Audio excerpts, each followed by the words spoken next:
چونکہ اس وقت دنیا میں دو میجر پرابلمز ہیں، دو مین پرابلمز ہیں. وہ ایک کیا ہے؟ ایک بھوک کا مسئلہ ہے. ایک بھوک کا مسئلہ ہے، ہر شخص ڈر رہا ہے کہیں اس کے گھر میں بھوک نہ داخل ہو جائے. اور دوسرا امن کا مسئلہ ہے، یعنی ہر شخص ڈر رہا ہے کہ کہیں موت نہ آ جائے. دنیا میں بسنے والے لوگ ہر طرف ملک ڈر رہا ہے کہیں کوئی دوسرا ملک اس پر حملہ نہ کر دے. تو پہلا مسئلہ بھوک کا ہے اور دوسرا مسئلہ امن کا ہے.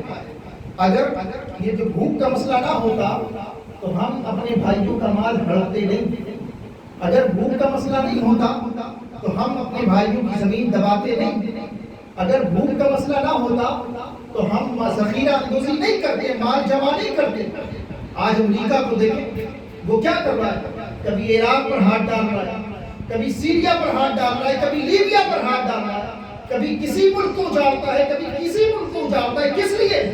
کہ وہ سمجھتا ہے کہ ہمارے ہاں مال جمع ہو، ہمارے ملک میں کبھی غربت نہ آئے.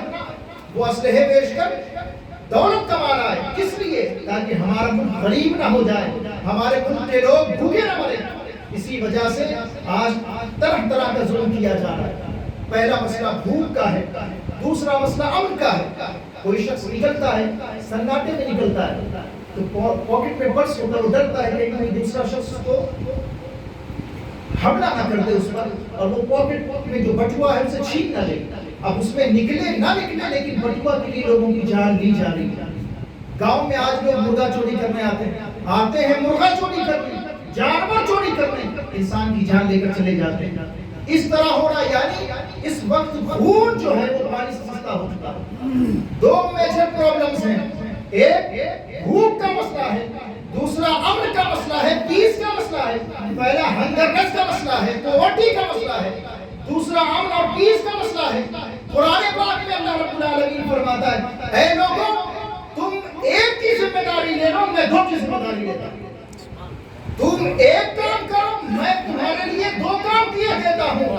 قرآن پاک میں اللہ تعالیٰ فرماتا ہے، فَلْيَعْبُدُوا رَبَّ هَٰذَا الْبَيْتِ الَّذِي أَطْعَمَهُم مِّن جُوعٍ وَآمَنَهُم مِّنْ خَوْفٍ. تم اس گھر کا جو رب ہے اس کی عبادت میں لگ جاؤ. بھوک لگے گی تو تمہیں رزق دو، میں دوں گا. خوف ہوگا، ڈر ہوگا تو ہم تجھے عطا میں دوں گا. سبحان اللہ. فَلْيَعْبُدُوا رَبَّ هَٰذَا، چھوٹی سی سورت ہے سورہ قریش، اس میں اللہ تبارک و تعالیٰ فرماتا ہے تم عبادت میں لگ جاؤ، یعنی تم نماز میں لگ جاؤ، تم نوافلات میں لگ جاؤ، تم اللہ کے ذکر میں لگ جاؤ، رسول اللہ صلی اللہ علیہ وسلم کے ذکر میں لگ جاؤ، تم عبادت میں لگ جاؤ. یہ میری ذمہ داری ہے کہ تمہیں ڈر ہوگا تو امن عطا میں کروں گا، بھوک لگے گی تو رزق عطا میں کروں گا. کہ اللہ تبارک و تعالیٰ سورہ قریش میں ہم روز پڑھتے ہیں لیکن یہ بات ہمارے دل میں نہیں اترتی. اللہ تبارک و تعالیٰ ہم پر کرم فرمائے کہ ہم اس طرف آئیں جو حضور غوث اعظم کی تعلیم ہے. ہم اس طرف آئیں جو اولیاء کرام کی تعلیم ہے. اولیاء کرام کی تعلیم کیا ہوا کرتی؟ یہی نہ ہوتی ہے کہ تم اللہ کی عبادت کرو، یہی نہ ہوتی ہے کہ وہ قرآن کی آیتیں پڑھتے ہیں، قرآن کا ترجمہ بتاتے ہیں، قرآن کی تشریح کرتے ہیں. یہی اولیاء کرام کی تعلیم ہے. ہمیں بھی چاہیے سچی تعلیم کو جاری